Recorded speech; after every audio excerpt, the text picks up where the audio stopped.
참석자 여러분, 곧 연명의료 결정제도 특별 심포지움 세션 2를 시작하도록 하겠습니다. 세션 2는 연명의료 결정제도의 현장의 목소리를 들어보는 시간으로 연명의료 결정제도의 국내의 현황과 사례들을 살펴보는 시간으로 마련하였습니다. 시간은 11시부터 12시 30분까지 진행하도록 하겠습니다. 세션 2의 좌장을 소개드리도록 하겠습니다. 세션 2의 좌장은 국립연명의료관리기관 연명의료교육연구팀 팀장인 서정임 박사님께서 해주시겠습니다. 서정임 박사님은 첨단과학기술 LC 및 IRB 등 생명윤리 전반에 걸쳐서 연구와 현장에서 활동을 해오셨습니다. 현재는 국립연명의료관리기관에서 제도의 확대와 안정적인 운영을 위해서 의료기관 및 등록기관 대상 연구를 총괄하시고 계십니다. 세션 2의 좌장으로 수고해 주실 서정임 박사님을 큰 박수로 맞아주시기 바랍니다.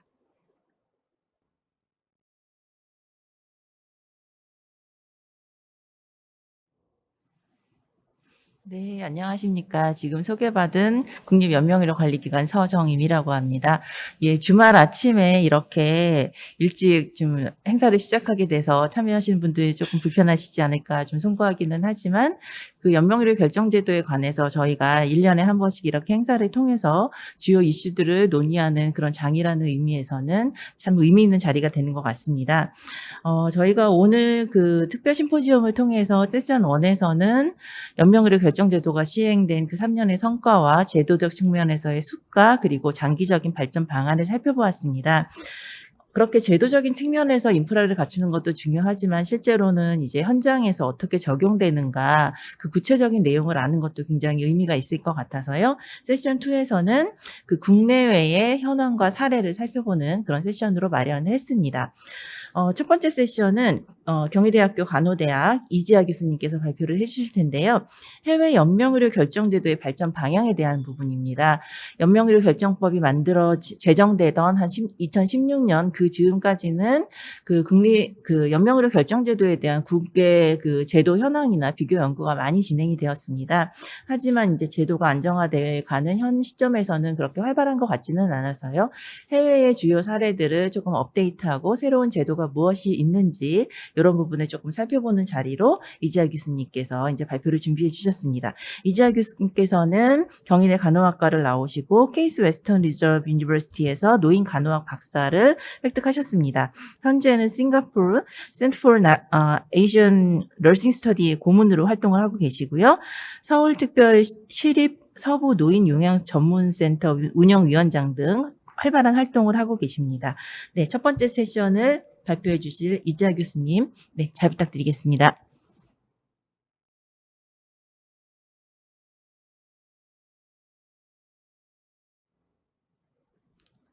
안녕하십니까.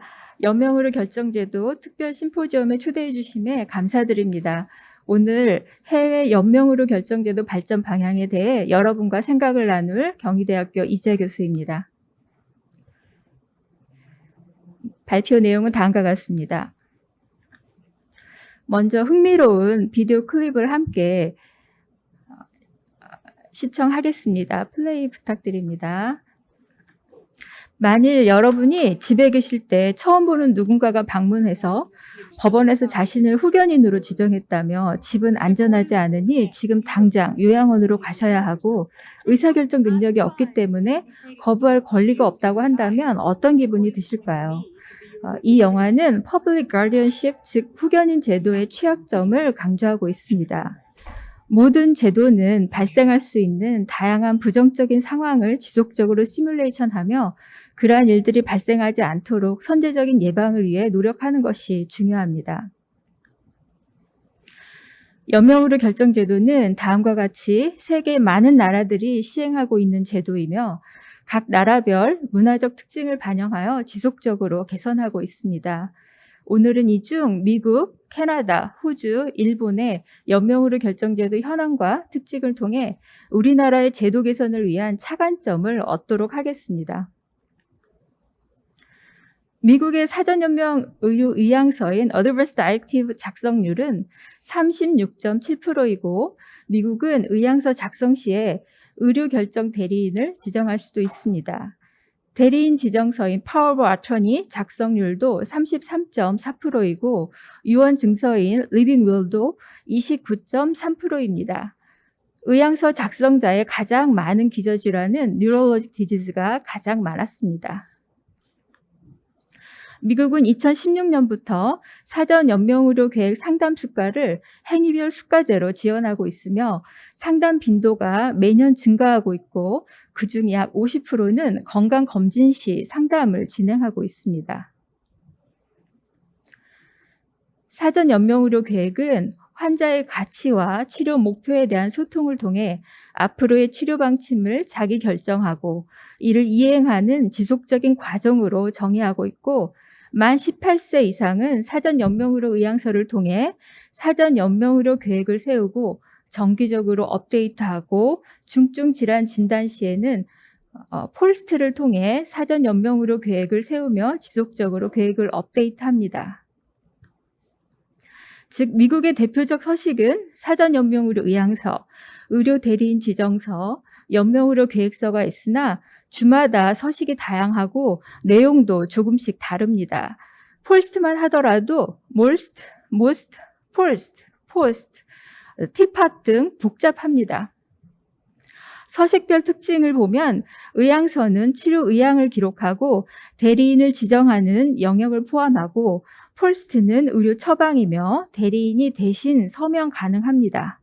유언 증서는 연명의료 선호에 대한 개괄적인 진술이고 의료 대리인 지정서는 의료 결정 권한을 위임하는 것입니다.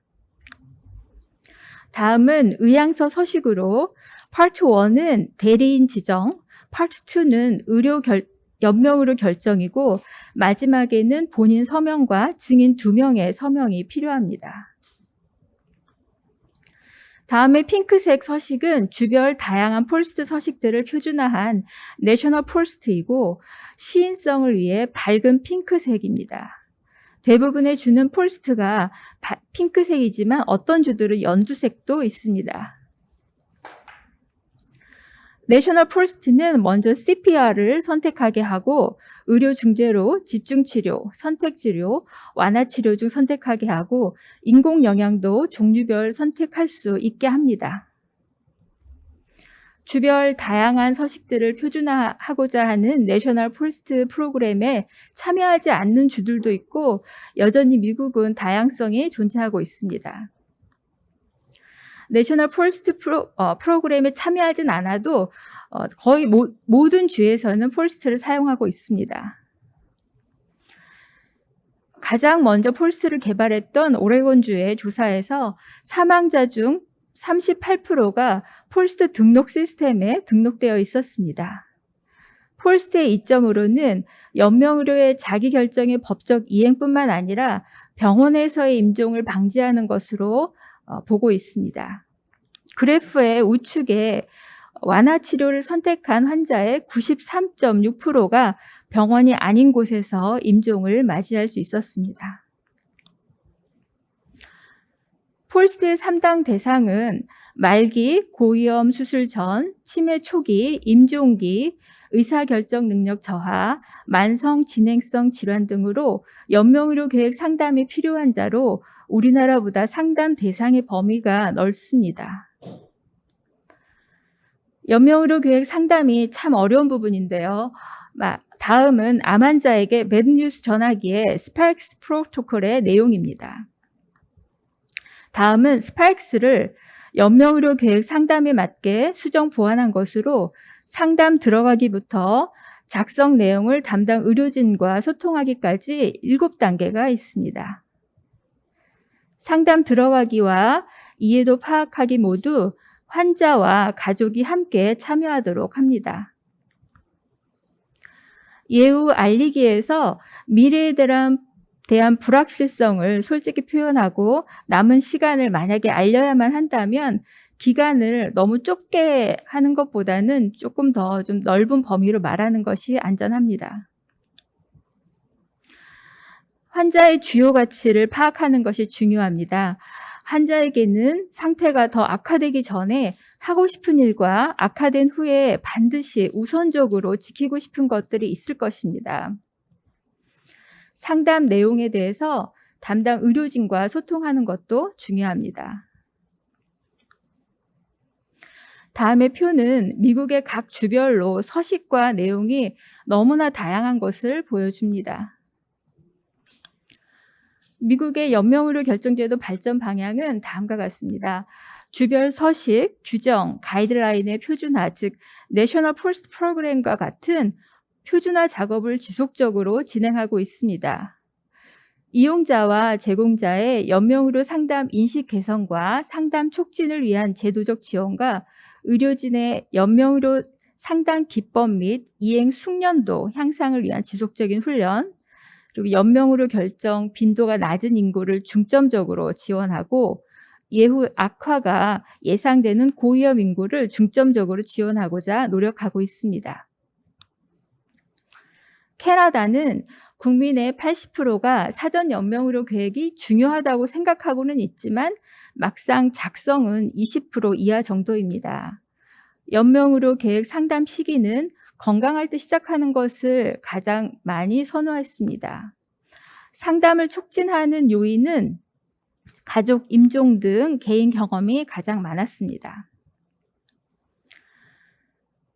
캐나다는 사람 중심 의사결정을 프레임워크로 제시하고 있으면서 돌봄 의료에 대한 개인의 가치, 바람, 신념, 목표를 중요시하고 내용은 미래의 돌봄에 대한 사전 연명 의료 상담을 미리 진행하고 위기가 발생했을 때 치료 목표에 대한 상담을 진행하고 일정 기간 후에 현재 돌봄 의료 즉 연명의료 계획에 대한 환자의 의사결정 또는 대리인의 동의 상담을 진행하고 계획 내용을 이행하는 순입니다.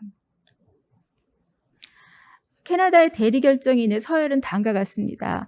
일반적으로 환자가 법적으로 지정한 의료 대리인이 있고 법원이 지명한 후견인, 위원회에서 지명한 가족 대리인이 법적 대리인이고 만일 법적 대리인을 지정하지 않은 경우에는 다음과 같이 배우자, 부모 또는 자녀 순으로 대리인이 지정됩니다.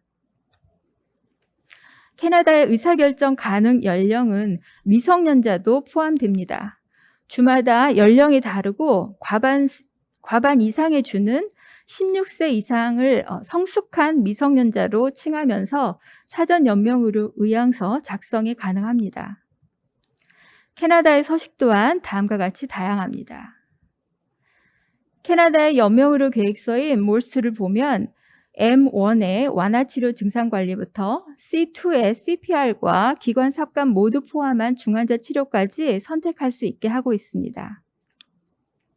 캐나다의 몰스 서식 또한 주마다 조금씩 다릅니다. 캐나다는 연명의료 결정제도 중장기 발전 계획을 세우고 있으며 다음은 가장 최근의 Pan Canadian Community ACP Framework 모델입니다. 제도 발전 방향으로 각 분야 간 협력적 네트워크를 확대하고 사전 연명의료 계획에 대한 효율적인 자원 시스템 구축을 위해서 노력하고 있습니다. 또한 제도 이용자와 상담자의 사전 연명의료 계획 참여 강화와 교육 강화를 위해 노력하고 지속적인 성과 평가를 기반으로 질 제고를 위해 노력하고 있습니다. 호주의 사전 연명의료 의향서는 25.3% 작성하고 있고 내용은 의료 대리인 결정인 지정이 가장 많고 병원보다 노인요양시설에서 작성 빈도가 더 높습니다. 연명의료 계획서는 27.3%가 작성하고 있고 병원에서의 작성이 가장 많습니다. 다음은 호주의 연명의료 결정 체계이며 유형별로 보면 법적 의향서로 선호도 기록과 대리인 지정이 있고 법의 서식들도 있습니다. 의료진이 참여하여 기록하는 서식으로는 연명의료 계획서와 연명의료 계획 상담 기록 등이 있습니다. 좀 더 구체적으로 보면 개인이 작성하는 사전 연명의료 계획으로는 사전 연명의료 의향서, 의료 대리인 지정, 의료 지원인 지정이 있고 사전 연명의료 의향서는 가치 의향 진술과 법적 의향 진술이 있습니다. 다음은 의향서 서식으로 Part 2는 Values Directive로 치료에 대한 환자의 가치와 선호도에 대한 진술이고 Part 3는 Instructional Directive로 환자가 향후 치료에 동의하거나 거부하는 이것은 법적 구속력이 있는 진술입니다. 호주의 의료 대리 결정인은 환자를 대신하여 치료에 동의하거나 거부할 수 있는 사람으로 다음의 서식을 통해서 환자로부터 임명되거나 의료 대리 결정인 서열에 따라서 결정됩니다. 호주의 의료 대리 결정인 서열은 가장 먼저 환자가 지정한 의료 대리 결정인이고 대리인 지정이 되지 않는 경우 지역 법원으로부터 의료 결정을 내릴 수 있는 권한을 부여받은 후견인으로 환자와 긴밀하고 또 지속적인 관계에 있는 다음의 사람들 중 우선인 자가 지정됩니다. 다음은 의료 지원인 지정 서식입니다. 의료 지원인을 지정하려는 환자는 의사결정 능력을 갖추어야 하고 만 18세 미만의 청소년이더라도 의사결정 능력이 있으면 의료 지원인을 지정할 수 있습니다. 의료 지원인은 한 명만 지정 가능하며 환자의 의사결정을 도움을 주는 역할을 하고 환자를 대신하여 의사결정을 할 권한은 없습니다. 다음은 의사결정 능력 상실 환자의 연명의료 계획 알고리즘이며 사전 연명의료 의향서의 법적 의향 진술이 있는 경우에는 그대로 적용하고 의향서가 없는 경우 환자가 지정한 의료 대리 결정인이 있으면 대리인이 결정하고 대리인이 없는 경우에는 기존 치료를 유지하거나 공공위원회에서 환자를 대신해서 의사결정을 합니다.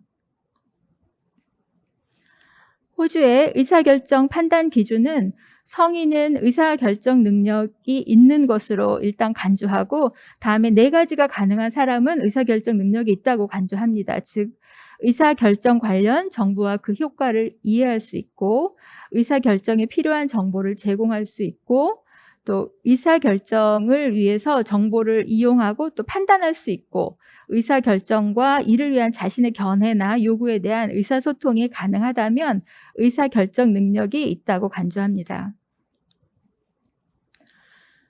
호주의 연명의료 계획 상담 대상은 아동을 포함하여 연명의료 계획 과정 수행 능력이 있는 환자이며 암, 만성 폐쇄성 폐질환, 간경화, 우려성 신부전, 만성 콩팥병, 치매 등의 중증 질환자이거나 급성기 상태로 지역사회에서 병원으로 입원한 80세 이상의 고령 환자, 향후 12개월 이내 사망이 예측되는 환자, 수혈을 거부하는 여와의 증인 등 주요 특정 치료법 거부 환자를 포함합니다. 다음은 가장 최근에 Department of Health에서 제시한 사전 연명의료 계획의 내셔널 프레임워크입니다. 미래 연명의료에 대한 개인의 가치와 선호도를 고려해서 사전 연명의료 계획 상담 후 ACP 상담을 후에 사전 연명의료 의향서와 연명의료 계획서를 기록하고 정보 시스템에 저장 후 작성 내용을 확인하고 이행의 순으로 제시하였으나 여기에서 의사결정 능력이 없을 때 연명의료 계획서를 작성한다는 부분에 대해서 타당성이 부족하다는 의견이 많습니다.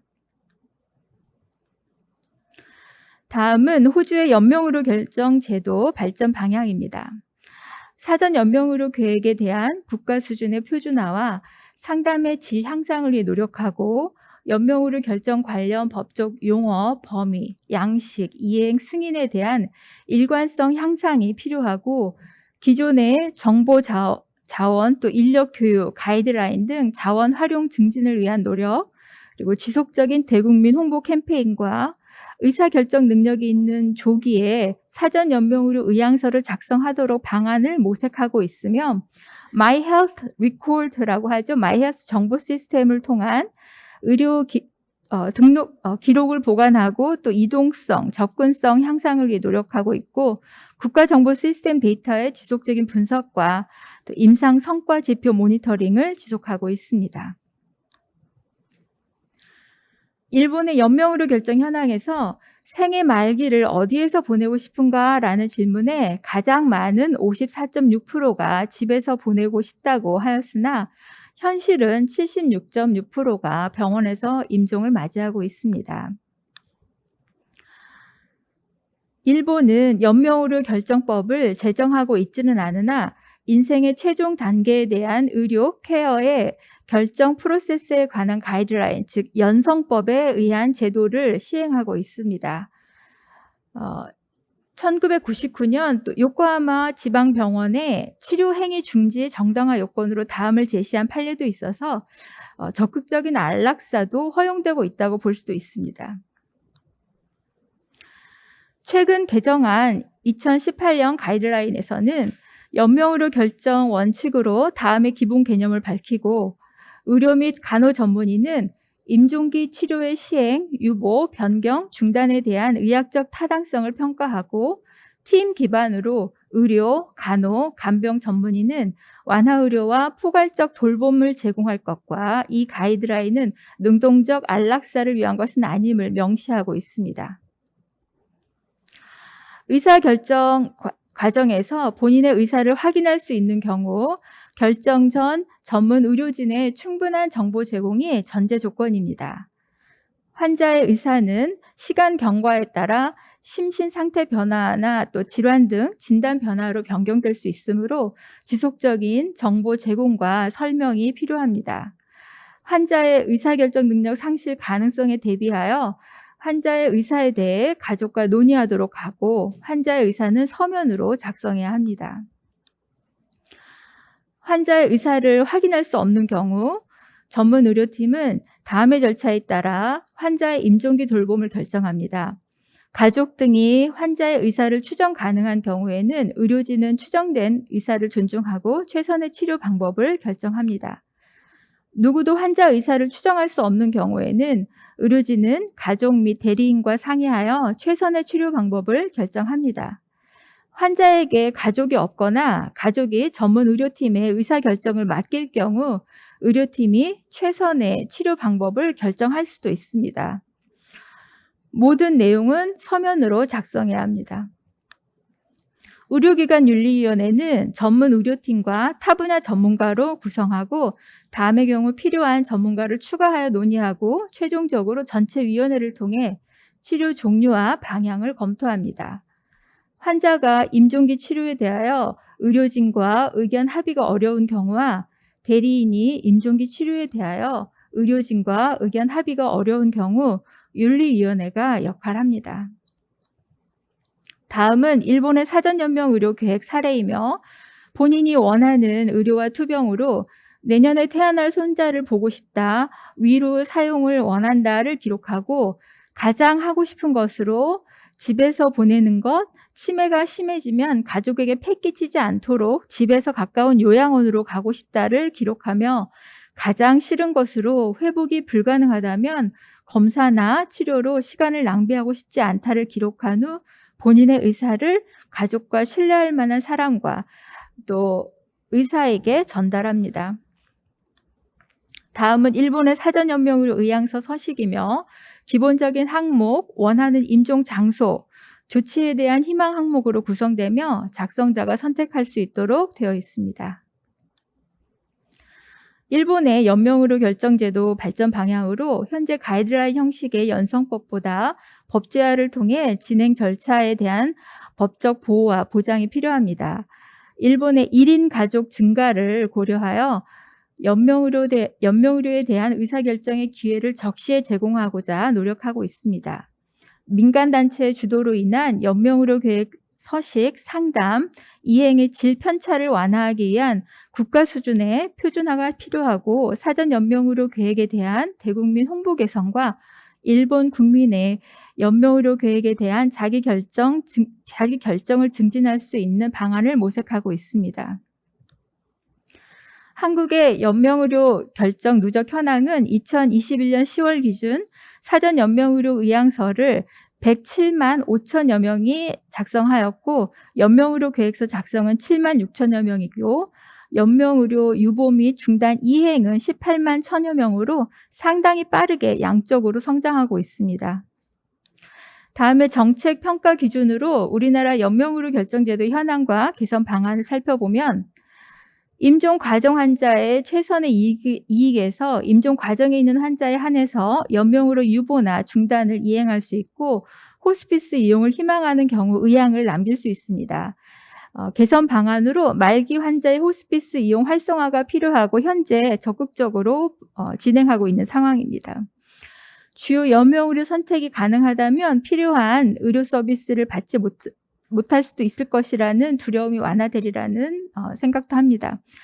자기 결정에서 사전 연명의료 의향서는 19세 이상에서 또 연명의료 계획서는 말기 환자 등에서 작성이 가능하고 개선 방안으로 자기 결정 능력이 있는 미성년 환자, 자기 결정 능력 상실 위기 환자, 의사소통 곤란 대상자를 위한 적극적인 지원이 필요합니다. 정보 제공과 제도 이용에서 임종 문화를 고려한 순차적인 홍보와 취약계층 상담 지원과 상담을 확대하고 있으며 개선 방안으로 정보 접근과 제도 이용의 장벽 없애기가 필요하며 모든 사람의 연명의료 결정 제도에 대한 충분한 이해와 자발적 자기결정을 증진하기 위한 노력과 함께 지속적으로 제도 사각지대의 발굴과 지원이 필요합니다. 정성적, 정량적 목표 달성에서 자기결정과 이행에 대한 정량적 성장이 지속되고 있으며 개선 방안으로 지속적인 정성 평가로 작성자와 제공자의 만족도 평가와 그 결과의 반영, 또 지속적인 정보 제공 지원, 지속적인 의향서와 계획서 작성 지원, 서비스 개선 노력이 필요합니다. 인적 물적 자원에서 등록기관과 또 상담사, 의료기관 윤리위원회 설치가 증가하고 있고 계속 교육과 수가 체계가 마련되고 있으며 개선 방안으로 상담의 질 향상을 위해 작성자와 상담자의 다양한 특성을 반영한 지원이 필요하고 연명의료 결정 이행의 완성도를 높이기 위해서 이행 시기에 대한 지속적인 논의와 궁극적으로는 환자가 고통 없는 평안한 시간이 되도록 하는 노력이 필요합니다. 제도 전후 차이에서 이용자와 제공자 모두의 입장에서 합법적인 연명으로 자기 결정과 결정 이행이 이루어지고 있으며 개선 방안으로 임종 과정에 있는 환자 판단의 정확도 향상과 환자, 가족, 의료진의 지속적인 의사소통으로 연명으로 유보나 중단 이행 과정에서의 질적 향상을 위한 노력이 필요합니다. 제도 이익의 지속성에서 임종 과정에 있는 환자를 대상으로 자기 결정에 따른 연명으로 유보나 중단이 이행되고 있으며 개선 방안으로 지속적인 등록기관과 의료기관에 대한 지원과 상담 등에 대한 안정적인 수가 마련, 또한 지속적인 모범 사례 발굴과 교육이 필요합니다. 해외 연명의료 결정제도 기반 제도 차관점을 다음과 같습니다. 미국의 경우 초기 상담과 추가 상담을 구분하여 복수의 상담을 진행하고 행위별 수가제를 적용하고 있고 폴스트는 모든 병원과 응급구조사에게 적용하며 상담 대상은 말기, 고위험 수술, 초기 치매, 임종기, 의사결정 능력 저하 등이며 선택 항목으로 CPR 유무, 치료 수준에 따른 연명의료 선택이 가능합니다. 이에 대한 차관점으로 상담 수가를 초기 상담과 추가 상담으로 구분하여 생성하고 의료기관 윤리위원회 미설치 기관에 입원한 임종 과정 환자가 제도 사각지대에 놓이지 않도록 지원하고 또 연명의료 계획서 상담 대상을 확대하여 의사결정 능력 상실 전 충분히 숙고한 후 자기 결정할 수 있도록 하는 것을 제안합니다. 캐나다의 경우 과반수 이상의 주에서 14세, 16세 이상 미성년자 의료 동의 등 의사결정이 가능하고 몰스트 선택 항목으로 CPR, 인공호흡기, ICU가 있고 연명의료 결정제도 중장기 발전 계획을 수립하여 지속적으로 제도 평가 개선을 위해 노력하고 있습니다. 이에 대한 차관점으로 연명의료 계획 상담 시 미성년자의 자기결정권을 존중하는 방안을 마련하고 연명의료 계획 시 주요 연명의료에 대한 선택권을 부여하고 연명의료 결정제도 중장기 발전 계획 마련해서 운영을 하도록 현재 하고 있습니다. 호주의 경우 의사결정 능력 판단 기준을 제시하여 성인뿐만 아니라 의사결정 능력이 가능한 환자라면 연명의료 결정에 참여할 수 있도록 하고 있으며 연명의료 계획 상담 대상은 아동 포함 연명의료의 계획의 수행이 가능한 환자로 중증 환자, 고령 입원 환자, 1년 이내 사망 예측 환자입니다. 이에 대한 차관점으로 연명의료 계획을 위한 의사결정 능력 판단 기준을 제시하여 개인 편차를 완화하고 연명의료 계획 상담 대상을 확대하면 좋겠습니다. 일본의 경우 사전 연명의료 계획 서식 내용에서 이용자 선택 사항으로 기본적 희망 항목, 원하는 임종 장소, 기타 희망 조치에 대한 희망 항목을 포함하고 있습니다. 이에 대한 차관점으로 사전 연명의료 의향서와 연명의료 계획서에서 주요 연명의료에 대한 이용자의 선택권을 부여할 수 있으면 좋겠습니다. 연명의료 결정은 죽음에 대한 결정이 아니라 삶에 대한 결정이며 고통 없는 평안한 삶을 원하는 사람에게 여러분은 소중한 안내자입니다. 여러분 힘내시고 또 모든 국민을 위해 힘써주셔서 감사합니다.